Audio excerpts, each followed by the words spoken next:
Bienvenidos a Aterrador, el podcast donde exploraremos los casos más oscuros y perturbadores que han estremecido a la sociedad, desde casos sin resolver hasta conspiraciones mortales. Prepárate para adentrarte en el lado más sombrío de la humanidad, donde comprobaremos que la realidad suele ser más aterradora que la ficción. Soy su anfitrión Alex Rodríguez y me encuentro aquí con mi coanfitriona Ari. Hola Ale, ¿cómo estás? Bien, ha sido una semana larga, pero hoy es jueves. Ya, jueves, casi viernes. Jueves casi viernes. Y a descansar. Casi sábado para descansar. Pero bueno. ¿De qué vamos a hablar esta semana? Hoy vamos a hablar acerca de una misteriosa, voy a decir muerte, un misterioso desvivimiento en una biblioteca. Desvivimiento en una biblioteca. Ajá. Ok, suena cruel. Sí, bueno, es curioso el caso. Ahorita vas a descubrir por qué. Ok. Bueno, Sharon Brand y Betsy Atzma eran compañeras de la Universidad de Penn State. Betsy necesitaba acudir a la biblioteca para terminar un trabajo que tenía todavía para entregar en uno de los días posteriores, por lo que el 28 de noviembre de 1969, por la tarde, Betsy se dirigió hacia la biblioteca del campus. Ambas amigas se habían quedado de ver posteriormente después de que Betsy saliera de la biblioteca y iban a ir al cine a ver una película. Betsy entró en la biblioteca y se dirigió hacia donde estaba el bibliotecario para preguntarle acerca del libro que necesitaba para su trabajo. Tras explicarle su búsqueda, el bibliotecario le indicó el camino. Betsy subió hacia el tercer piso y se dirigió al pasillo 51, donde sus ojos fueron buscando por cada repisa el libro que le daría las respuestas para su trabajo. Betsy se encontraba en un lugar en el que ni por asomo uno pensaría que podría correr peligro. El silencio de los libros y que el único sonido que pudiera escuchar sean unos pasos a la distancia de alguien caminando en algún otro pasillo. El silencio de la biblioteca fue interrumpido por un sonido de libros cayendo, que no solo llamó la atención de los estudiantes, sino que los encargados de la biblioteca empezaron a buscar alrededor para ver de dónde se habían caído esos libros y de dónde se había escuchado ese ruido. Cuando llegaron al pasillo 51, encontraron a Betsy desmayada, bajo algunos cuantos libros. Todo parecía indicar que Betsy se había desmayado y al intentar agarrarse de algo... Tenía anemia, di. Tenía, ¿cómo se le llama cuando hace mucho calor y te... Un golpe de calor. Un golpe de calor. Y se desmayó. Se desmayó. Sí somos ahorita en la Ciudad de México. Hace un calor infernal. Pero no fue lo que le pasó a Betsy. Al intentar agarrarse de algo, jaló los libros que tenía cerca y los jaló consigo al momento de caer. Eran las 16 horas con 55 minutos cuando el empleado de la biblioteca pidió auxilio para esta mujer desmayada. No tardaron en llegar algunas otras personas para ofrecer su ayuda, y los de la biblioteca se dieron cuenta que era la mujer que acababa de entrar hace tan solo 10 minutos. Intentaban despertar a Betsy moviéndola un poco e intentando maniobras de reanimación, pero nada parecía funcionar. A las 5:01 sonó el teléfono del centro de salud Rittenor, que se encontraba en el propio campus universitario, porque en Estados Unidos muchas universidades tienen un centro médico dentro de la universidad. Entonces, en cuestión de minutos llegaron los paramédicos. Se la llevaron al centro médico para intentar ayudarla, pero en cuanto llegó, un par de minutos después, fue declarada muerta. Los intentos por salvarle la vida fueron en vano. Nada pudieron hacer para regresarla a la vida, y las incógnitas comenzaban a girar alrededor de la muerte de esta joven. Nadie entendía cómo una joven de tan solo 22 años de edad y sin ninguna clase de patología previa se había desplomado en el suelo de una biblioteca mientras consultaba información para una tarea. Los médicos se percataron después de declararla como muerta porque ya no tenía pulso, que había sangre en la ropa. Pensaron que podía estar solamente húmeda la ropa porque pues traía un suéter y arriba traía otra como si fuera una chamarrita, algo similar, pero cuando tomaron unas tijeras para cortar su ropa, salió la prueba irrefutable que confirmaba el crimen cometido contra Betsy Aardsma. El informe de la autopsia reveló lo que ya se temía. Betsy había sido asesinada. Un arma blanca perforó la zona del seno izquierdo de unos 3 centímetros de ancho y de 5 centímetros de profundidad. El arma había penetrado hasta traspasar una arteria pulmonar, lo que hizo que la mayor cantidad de sangre se fuera a los pulmones, impidiéndole respirar y gritar. A mí lo que se me hace impactante es qué tipo de material era su ropa como para absorber tanta sangre y que todavía pensaran que, no sé, la chamarra que tenía encima estaba solo húmeda. Pues sí, es que, bueno, mira, ya aquí me equivoqué porque no era una chamarra, se cuenta que tenía un suéter blanco grueso. Y luego blanco. Ajá. Bueno, pero se cuenta que el suéter lo traía arriba, que era como ese suéter de tela gruesa, y traía un vestido rojo también de tela gruesa. Entonces, por este mismo tipo de tejidos, pues absorbió un poco de sangre, y aparte como la arteria se rompió adentro, la mayor cantidad de sangre quedó dentro de del pulmón. O sea, fue más hemorragia interna. Hemorragia interna. Y la poca sangre que salió, pues quedó primero camuflajeada por el vestido rojo, y segundo, pues la tela era muy gruesa, así que no pudo traspasar. Ya, tiene más sentido, porque no inventes si luego las mujeres cuando nos pasan accidentes con nuestro periodo se mancha todo. Sí, pero no. ¡Wow! ¡Qué tela usaba! Esta era tela, pues, no sé qué tipo de tela, pero sí muy, muy gruesa aparentemente. Aparte estamos hablando que era noviembre. Entonces, hacía frío. Pues sí, ya era temporada casi navideña, porque era el 28 de noviembre. Entonces a lo mejor pues sí estaba bastante bien cubierta. Por lo que se sabía, había sido apuñalada y todo indicaba que era o había sido en el pasillo 51 de la biblioteca, por lo que este pasillo se acababa de convertir en una escena de crimen. En algún punto entre las 4:45 y las 4:55 que fue descubierta, se había realizado el asesinato. Los estudiantes y empleados de la biblioteca no solo pudieron haber visto de manera indirecta o directa al asesino, sino que hay dos posibilidades: que mientras todos corrían para ver qué sucedía, alguien corría en sentido contrario, o entre los posibles observadores de la mujer desmayada se encontraba el asesino. Cuando los investigadores regresaron, se frustraron, porque el lugar había sido limpiado, los libros fueron regresados a su lugar y aparte se le había pedido a las personas de intendencia que limpiaran la zona. No, ¿cómo hicieron eso? Es que, bueno, no me acuerdo si ahí llegó esa parte, pero como los de la biblioteca tenían la idea de que era una mujer desmayada y que simplemente a lo mejor había tenido un golpe de calor o algo parecido, pues dijeron, bueno, recoger los libros y todo. Sí, tienes razón, o sea, no se imaginaron que fue un asesinato y nada más se limpiaron.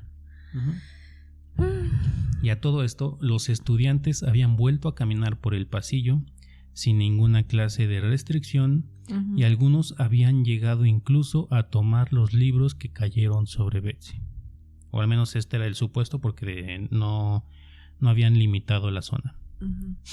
Por lo que no solamente estaba la posibilidad de que se habían eliminado las pocas pruebas que pudiera haber habido en el área, sino que el área de crimen había sido pisoteada por decenas de personas nuevamente. Ahora, aquí decenas creo que es un poquito relativo por ahorita otros detalles que te voy a ir dando sobre el caso, pero aunque hayan sido 2 o 3 personas, pues ya contaminaron la... Sí, ya contaminaron la escena, básicamente. Eran finales de 1969. Las pruebas de ADN aún no existían y las pocas que se llevaban a hacer pues realmente eran muy caras y aparte muy tardadas. Y además las pocas pistas que podrían haber estado ahí posiblemente desaparecieron por porque más poco gente cuidado. Ya pasó. Pero de igual forma, los investigadores querían ver qué tanta información biológica podían encontrar. O sea, qué tanta información biológica podían encontrar intentando buscar sangre y todo.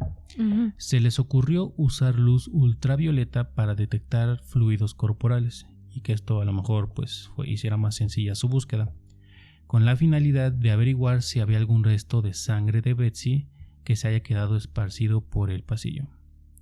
Se esperaron a que anocheciera, apagaron las luces y con luz ultravioleta examinaron el área y encontraron una escena llena de evidencias, pero evidencias que iban a ser prácticamente inservibles.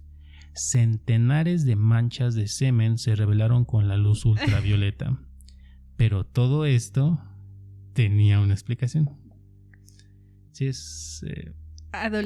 no son adolescentes, son universitarios. Universitarios. Esa es la explicación. Uh-huh. Parece que sí, esto no han cambiado muchas cosas desde los años 60, 70. 60, 70, vaya. Uh-huh. Bueno, es que también hay que entender que pues era una época de hippies, 70s, 60s, entonces estaban un poquito más abiertos a ciertos temas. Los estudiantes guardaban entre los libros revistas pornográficas y usaban ese pasillo exactamente porque era uno de los últimos para, llamémosle, citas esporádicas, por llamarlo de alguna forma, para que no nos vaya a censurar el señor YouTube. Y teniendo esto como base y que la homofobia era algo que, digamos, aunque ya había como que más apertura a finales de los años 60, pues aún había bastante homofobia en esa sociedad. Una de las teorías que se barajeó en un inicio es que una pareja homosexual había sido descubierta teniendo relaciones por Betsy y que en un intento de que ella no dijera nada, le habían quitado la vida. Uh-huh. Entonces, digo, esta es la primera teoría porque, o sea, había unas revistas pornográficas, pero había unas que eran homosexuales. Entonces, pues, policías, investigadores homofóbicos y todo, pues... Pensaron ¿fueron los gays o fue la gente de color? Ajá. Seguramente. No podía haber sido algún asesino blanco. Jamás. Uh-huh. No. Entonces, digo, pero aunque era una teoría que entre ciertos círculos homofóbicos de la zona podría tener sentido, fue una teoría que se abandonó y solamente quedó como una especie de precedente de primera investigación, dado pues que era uno de los pasillos más lejanos de la biblioteca, era usado por los jóvenes para mantener sus encuentros románticos y que para encubrir algún encuentro de estos le quitaron la vida. Ese pasillo era el último vagón. El último vagón del metro. Pero el último pasillo de la biblioteca. Donde hacían, ¿cómo es? Cruising, que es que no sé cómo le dicen a esos. No. O sea, igual aquí, o sea, de los que se van al último vagón del metro va a tener encuentros casuales. Bueno, es que aquí le decimos metrear, bueno, le dicen metrear, pero no sé cuál sea el término más popular, más conocido. No sé, yo solo los he visto sin querer. Bueno, sí, me acuerdo durante la edición, lo voy a dejar en alguna parte de la pantalla para si alguien tiene curiosidad. Bueno, ¿dónde me quedé? Sí. El crimen de Betsy Artsma había supuesto un shock para los estudiantes y trabajadores del campus de la universidad. Era preciso tratar de dar una respuesta a este suceso, pues, de no haberla, quedaban en el aire preguntas que generaban mucha incertidumbre. ¿Podrían estar ante un criminal indiscriminado? ¿Algún asesino serial quizá? Aunque en esa época todavía no estaba bien definido quizá el término asesino serial, pero pues ya se sabía que había asesinos que tenían más de una víctima. Y también pues si los demás estudiantes estaban a salvo, que posiblemente fuera una primera o una segunda víctima Betsy, y si no había una víctima antes, o posiblemente había víctimas después, aunque realmente no fue el caso. No fue el caso. Era necesario encontrar a quien lo hizo, la razón de por qué lo hizo y el por qué se escogió un lugar tan particular como la biblioteca. Y la insistencia de los investigadores dio algunos frutos. Entre tanta evidencia revelada en el pasillo 51, hallaron lo que parece ser que andaban buscando. Lo que encontraron fue una ligera proyección de sangre. Esta proyección de sangre muy posiblemente surgió de la propia herida tras retirar el arma que había sido empleada en el crimen. Esto es que después de atacar con el arma, sacaron el arma del cuerpo de Betsy y en ese movimiento salpicaron unas cuantas gotas de sangre. Como no se hallaron restos de sangre ni heridas defensivas en la mano de Betsy, todo indicaba que la habían atacado por la espalda y no tuvo oportunidad de incluso haber visto a su atacante. Bueno, o sea, es una de las teorías, no se sabe exactamente. Pero el pasillo era demasiado estrecho para que dos cuerpos cupiesen uno al lado del otro, por lo que para que uno pasara tenía que esperar a que la otra persona se pegara a uno de los lados de los pasillos para poder pasar, o que literalmente la persona saliera del pasillo para que la otra persona pudiera pasar, si a lo mejor querían pasar uno o el otro. Ok. Bueno, esto daba una teoría de que muy posiblemente Betsy vio a su asesino, ya que el pasillo nada más tiene una entrada de un lado y hay pared del otro. Entonces, o sea, no hay muchas combinaciones posibles. Solo hay una salida. Ajá. Y una entrada, la misma. Entonces hay dos opciones que se barajearon. La primera es que Betsy entrara y después de ella entró su asesino, o Betsy entró al pasillo y ya había alguien ahí, y que Betsy pues realmente no pensara que esta persona le iba a hacer alguna clase de daño. Entonces, en un momento de descuido, o a lo mejor cuando se hizo un lado para que este sujeto o esta persona pasara, pues ahí fue cuando la atacó. No hubo forcejeo, todo fue demasiado rápido. La apuñaló directamente en el pecho, directo y de manera muy rápida. También se tenía la teoría de que podía ser un ataque por crimen pasional, pensando que quizás su atacante era alguien que la estaba pretendiendo. Se vieron ahí y ante un posible rechazo de Betsy, esta persona podía haberla atacado.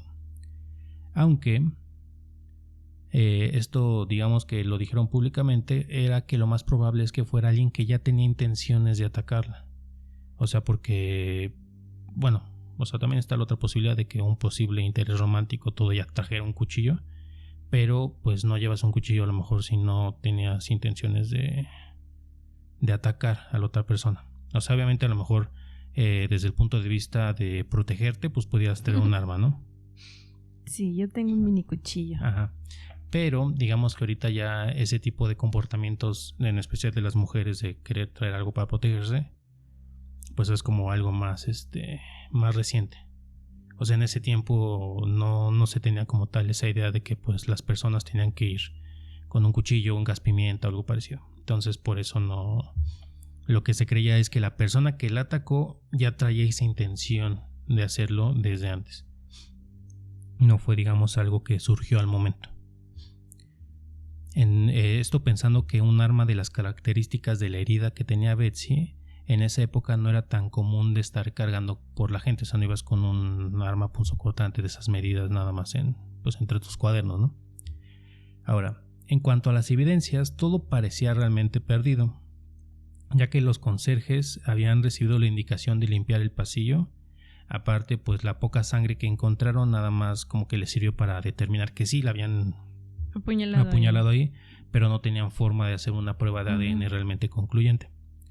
Pero el investigador Mike Summers, quien era el encargado de la investigación, pensó que si bien el área del crimen había sido limpiada, el asesino tenía que haber salido por algún lado, porque no simplemente se desvaneció de la nada ahí en el pasillo.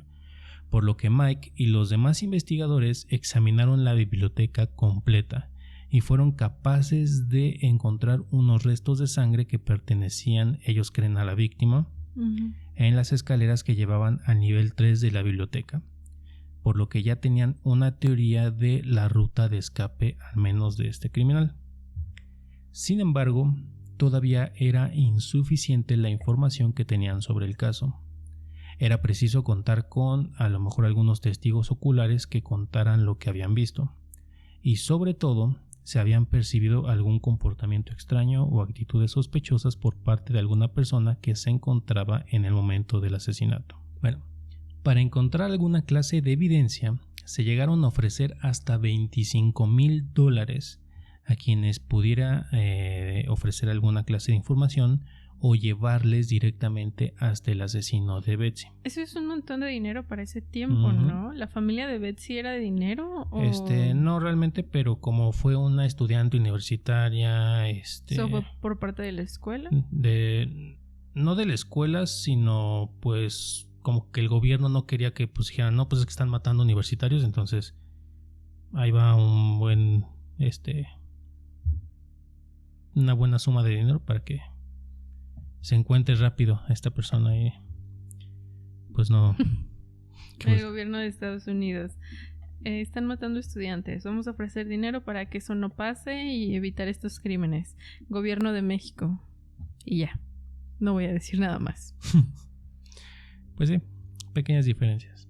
Aunque bueno, tampoco Estados Unidos es el mejor ejemplo de protección de sus ciudadanos. Pero bueno. Así. Realmente, aunque se ofreció esta cantidad de dinero, no hubo suerte.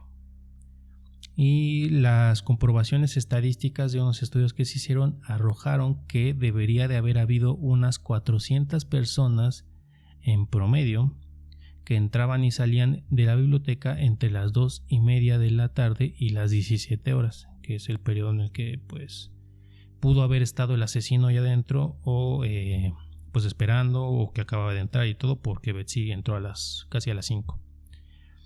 Que, como te digo, son las horas estimadas en las que la víctima y el verdugo estuvieron en la biblioteca. Pero la biblioteca tenía otros datos. Los datos del 28 de noviembre de 1969 de la biblioteca, sin embargo, arrojaron cifras distintas, y es que de acuerdo a los registros, hubo un estimado de 90 personas que acudieron ese día, muy posiblemente porque era semana de Día de Acción de Gracias y aparte era viernes. De 400 a ya bajarlo a 90 es muchísima la diferencia. Ajá. Pero también a todo esto, digamos que los registros en los años 60 tampoco eran como los de ahora, que a lo mejor era un registro digital o algo parecido. Entonces se les pudo haber colado a alguien ahí. Entonces tampoco es que ellos pudieran estar muy optimistas, porque la gente sabía que podías entrar a la biblioteca y no precisamente registraban tu entrada. Entonces no necesariamente el asesino tenía que ser uno de esos 90 visitantes de la biblioteca. Y esto mismo de que había poca gente podía ser una de las razones de que el asesino atacara ese día, porque a lo mejor pensando que había poca gente porque era fin de semana de Acción de Gracias, aparte viernes, ya finales casi yo creo del periodo escolar, pues supongo que ya pensó que había poca gente. Hubo 2 testigos de nombres bastante extraños, pero voy a intentar pronunciarlos de manera correcta. Una era Wafinda y el otro testigo se llamaba Erleit. Ok. Quienes vieron correr a una persona por los pasillos de la biblioteca Pate en el momento en que se produjo el crimen, o sea, no exactamente porque no sabían que acaba de ocurrir un crimen, pero vieron a una persona sospechosa salir a toda velocidad. Según sus declaraciones, aquel sospechoso salió casi corriendo de la zona donde se había producido el crimen. Ambos testigos consiguieron aportar algo de información y gracias a las descripciones físicas que hicieron del potencial sospechoso, esto sirvió para recrear un retrato del posible asesino de Betsy. Y el pobre tipo solo se estaba haciendo del baño, ¿no? Sí, solamente tenía que hacer una parada técnica en su casa. Y ya lo estaban relacionando con un asesinato, ¿no? Bueno, ya tenían, digamos, la imagen, ¿no? Por lo menos un sospechoso. Ajá. Bueno, la imagen de un sospechoso. Pero no sabían exactamente quién, entonces empezaron a investigar. William Spencer fue el primer sospechoso denunciado ante las autoridades como presunto asesino de Betsy. Y tras la denuncia, que básicamente digamos que la policía no llegó a él, sino que alguien más dijo, oye, es que esta persona se parece al retrato. Ajá. Pero ya cuando llegaron a él, William, de manera sorprendente, confesó haberla asesinado. Ok. Ajá. Yo como dijiste que fue el primer sospechoso, yo dije, él no es, tiene que haber más. Pues ahorita vas a ver por qué fue el primero. Tras la denuncia, Tego confesó el crimen, pero había algunas inconsistencias con lo que estaba comentando. Afirmó que había posado esta Betsy para él, desnuda, para un trabajo de escultura de una de sus clases. pero este punto realmente nunca pudo ser corroborado y tampoco la policía tuvo prueba alguna de que lo vincularan con el asesinato. Entonces solamente tenían, digamos, su confesión, pero en su confesión tenía cosas que no cuadraban con cómo habían encontrado a Betsy.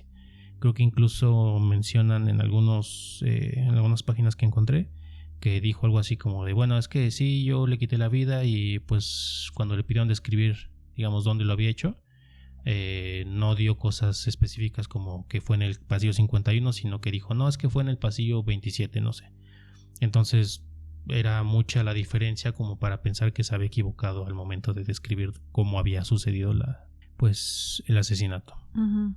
Por otro lado, Jerry Maurer, quien era compañero de clase de Betsy, también fue considerado como sospechoso del crimen. Esto porque algunos compañeros de Betsy decían que pues Jerry era una persona que estaba perdidamente enamorada o algo parecido de Betsy. Ambos se conocían desde hacía tan solo unas semanas, pero no se pudo comprobar realmente que hubieran peleado o que hubiera realmente algo más que simplemente como que rumores uh-huh. de los conocidos de Betsy.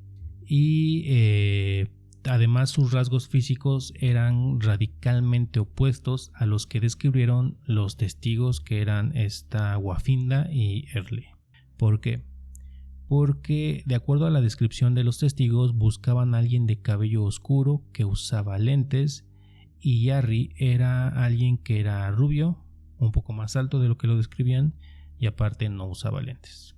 A lo mejor se puso peluca. Pues sí, o sea, digo, las opciones o las posibilidades existen, ¿no? Pero pues el simple hecho de que describan a alguien de cabello oscuro y este sujeto aparentemente era rubio y aparte más alto de lo que ellos decían, pues dijeron, no, este sujeto definitivamente no es. Y finalmente el tercer sospechoso, y quien se cree que fue el verdadero responsable del asesinato, porque realmente nunca, digamos, hubo un juicio hasta este sujeto, y realmente quienes lo encontraron fueron unos autores de unos libros.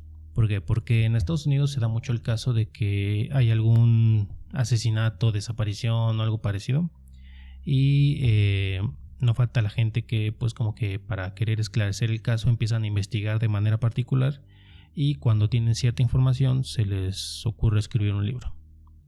Entonces este es el caso de Derek Sherwood y David DeCock, quienes usaron parte de su tiempo en esta investigación, y ellos localizaron a un tercer sospechoso, cuyo nombre era Richard Haffer, quien era profesor de geología y que en esos momentos, o sea en el año 69, era estudiante de la misma universidad. Con vínculos sociales algo cuestionables, Richard intentaba mantener relaciones romántico-sexuales con mujeres para ocultar su homosexualidad, que para esas fechas, aunque ya había más apertura, pues seguía siendo un tema tabú y aparte un problema para muchas personas. Esto le llevó a intentar convencer a varias mujeres, pues... de ser su fachada. Digamos que sí era como que su fachada, pero se dice que con algunas de ellas como que sí logró tener algún encuentro físico, pero era como que en su manera de querer aferrarse a decir que él era heterosexual. Viajaba incluso a donde ellas se encontraran para que, como te digo, mantuvieran alguna clase de relación con ella. No se sabe exactamente si llegaron a cosas físicas o no, porque eso está como que bastante ambiguo en la investigación. Y aunque fuera nada más, como te digo, para alimentar el rumor que había tenido encuentros con mujeres y que no era alguien homosexual. Pero, de acuerdo a los testimonios de las pretendidas, al menos de las que quisieron decir que habían tenido alguna relación con este sujeto, por sus formas desesperadas de declararse, lo rechazaban bastante seguido. O sea, era bastante directo en sus aproximaciones, y esto supuestamente acrecentaba su frustración hacia las mujeres que lo rechazaban. Presentaba supuestamente episodios de ira descontrolada y el hecho de que residiera o viviera cerca de donde Betsy y su compañera estaban viviendo hizo que las sospechas cobrasen más fuerza. Además, se sabía que ambos habían mantenido una amistad a la que Betsy había decidido darle fin antes de ser asesinada.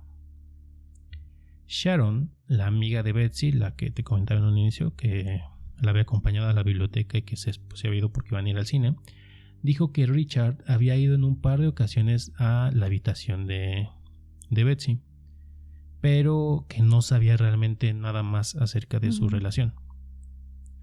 Por lo que la policía quiso hablar con Richard, pero digo, esto ya fue después de que se publicó el libro y ya cuando la investigación como que estaba un poquito congelada. ¿En serio la amiga no sabía? Pues, te digo, ella no dio muchos detalles. También creo que, pues digamos, eran los años 60, 70, entonces a lo mejor si había algo entre ellos o no, pues a lo mejor como que todavía era un poco tabú, si quieres verlo así. No sé, pero si era el auge de la liberación sexual. Bueno, es que eso ya fue más para los 70s, 80s, ¿no? Entonces, o sea, no sabemos realmente cuáles sean los motivos, pero te digo, Sharon no dio demasiados detalles acerca de qué tipo de relación tenía su amiga con este sujeto. Pudiéramos a lo mejor actualmente sospechar y decir, no, pues a lo mejor sí tenían una pues relación romántico, sexual o lo que sea, pero pues en esos momentos solamente dijo Sharon que lo había visto con su amiga y se metían a su habitación. A la policía habló con Richard, quien reconoció haber mantenido esa amistad, porque siempre se refirió a la relación que tenía con Betsy como amistad. Pero pues Betsy decidió ponerle fin y Richard sí confesó que pues él no quería realmente terminar con la amistad, pero pues no dijo que hizo nada más, o sea, no confesó nada. Y además, el retrato hecho por los testimonios de Wafinda y Early era extremadamente parecido a Richard. De hecho, ahorita no tengo forma como tal de compartirte la foto, la voy a poner aquí, al rato te la mando, pero literalmente es la misma persona. O sea, tú ves el retrato que hicieron en base al testimonio y ves una imagen al lado de Richard. ¿Qué pasa? Me imagino a la policía investigándolo y viendo la imagen, el retrato hablado igual. No creo que sea este caballero. Sí, bueno, en este caso sí lo sospecharon, o sea, dijeron, es que tú eres la viva imagen de lo que describieron, cumples con las características, conocías a la víctima, o sea... Te están diciendo que llegas a tener ataques violentos, pero no creo. O sea, no es que no lo creyeran, sino que no tenían pruebas. Ah, sí. Entonces, te digo, realmente no tenían pruebas que lo vincularan con el asesinato, más que testimonios. Pues realmente a nadie. Realmente a nadie. Ajá, entonces, básicamente yo creo que tenían que haber atrapado a la persona al momento para, pues sí, haber sabido que había sido esta persona. Por lo que después de este suceso de investigación, del libro que se publicó y todo, Richard Hafner continuó con sus estudios sin pisar durante 2 años el campus universitario, porque digamos que cuando terminó la vida de pues esta, se me fue el nombre, de Betsy, o sea, cuando la asesinaron, él estuvo 2 años fuera, o sea, no regresó a la universidad, y en esos años después de la universidad ya la había regresado, y fue cuando se realizó la investigación de la policía y como que lo estuvieron interrogando y todo, pero pues él acabó su carrera y después fue incluso profesor, pero pues lamentablemente nunca lo vincularon. Después de que la asesinaron, él se fue. Estuvo 2 años, digamos, sin estudiar, o sea, mantuvo la distancia de la universidad, lo cual obviamente lo hace más sospechoso.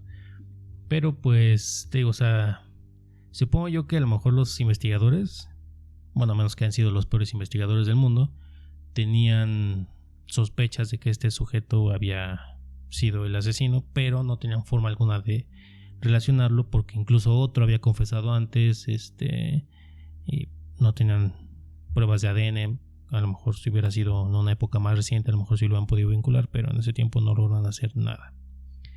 Pero Si consideramos o pensamos que Richard de verdad era el asesino de Betsy, quizá había algo de karma que pues no lo dejó escapar, ya que en el año 2002, en marzo para ser más específico, Richard Haffer falleció en el baño de un hospital tras sufrir un desgarro de la arteria aorta y cuya sangre se acumuló en los pulmones, lo cual le impidió gritar y pedir auxilio, y pues básicamente murió en el baño del hospital.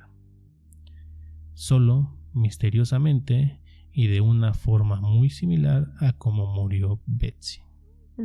Dios, eso es un poco tétrico. Tétrico, pero, o sea, te digo, si sí fue el asesino, quieras o no, algo de karma divino. Karma divino, pues hasta poético, si quieres verlo así.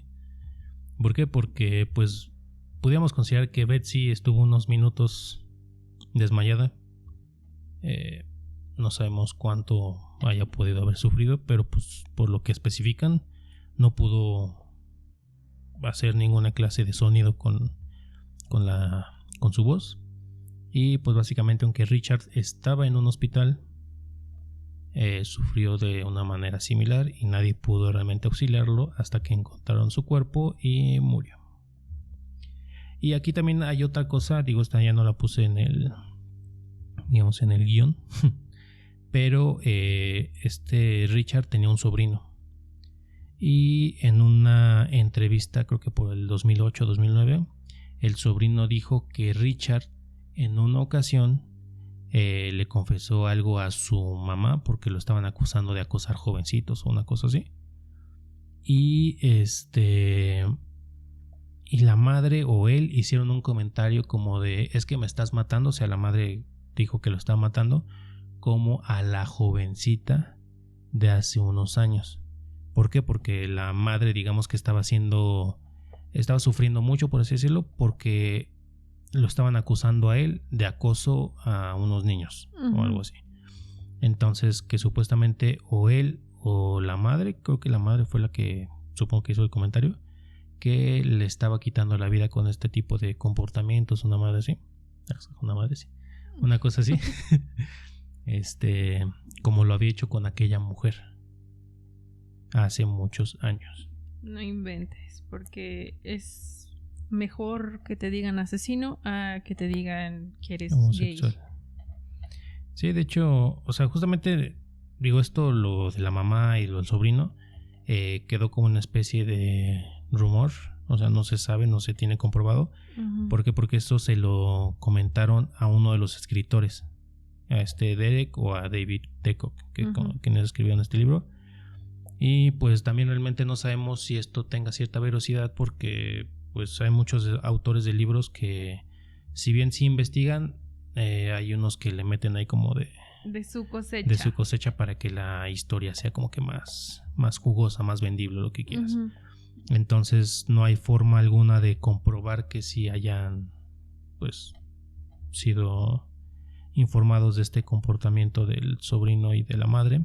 Pero como dices, o sea, es como que un poco triste que a lo mejor la madre haya sido capaz de encubrir un asesinato, pero que lo esté matando o la mate emocionalmente, que pues su hijo ande acosando jovencitos, porque básicamente estaba acosando muchachos como de 12, 14 años el señor.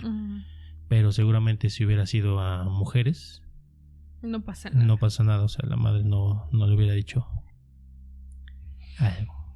Qué horror la sociedad, qué triste caso. Y si de verdad si fue él, pues ya. Pues sí. Mereció su justicia poética. ¿Y el otro dude, el que confesó, qué pasó con él? No, o sea, simplemente lo agarraron como... O sea, lo tuvieron arrestado y todo, confesó, pero pues se dieron cuenta que estaba mintiendo, no saben exactamente por qué.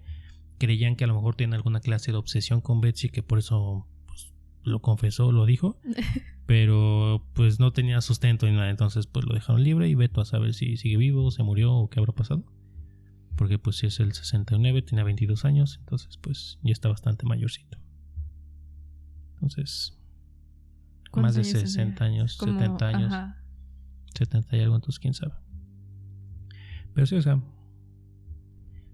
quién sabe si a lo mejor hiciera el asesino, nada más entró en un frenesí que no le permitió acordarse que lo había hecho en un pasillo y lo hizo en otro piso, pero pues el que todo mundo cree que fue el asesino fue Richard Hafner. Y pues si hiciera, tuvo una muerte bastante poética, si le quitó la vida. Betsy regresó a cobrar venganza.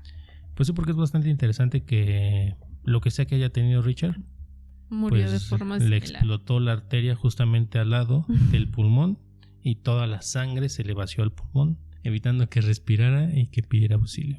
Qué caso tan feo. Uh-huh. Bueno, es que todos estos casos son muy feos. Creo que pues ojalá a la mayoría de este caso, de los anteriores y de los que nos vayas a hablar después, hayan tenido o en algún momento tengan algún tipo de justicia, ya sea pues porque se atrapó a su asesino o en este caso, como suponemos, justicia divina. Uh-huh. O karma, como le quieran llamar, y que las personas que pues tuvieron que pasar por estas situaciones tan crueles estén, si existe un lugar mejor, estén en ese lugar mejor. Pues sí. El mundo apesta. El mundo es muy feo y cruel con las personas buenas en su mayoría, pero pues ojalá que si sí existe ese lugar como dices, pues lo existe. Pero si te das cuenta, los 3 sospechosos eran 3 hombres que no supieron tolerar el rechazo. Sí. ¡Qué asco! Entonces, pues sí. Hombres y mujeres, no es no. Si ya tu pareja te dijo que no, o si te le declaraste a alguien y te dijo que no, no es no. Aparte, pues hay muchas personas en el mundo, entonces habrá algún... ¿cómo dicen? ¿Cómo se le dice? Algún roto para el descosido. Para el descosido. Entonces, sigan buscando. No sean insistentes ni tan... ¿Cómo dicen? Vayan a terapia. Sí, vayan a terapia si tienen algún tema ahí. Pero bueno. Este fue el caso de Betsy Arsma.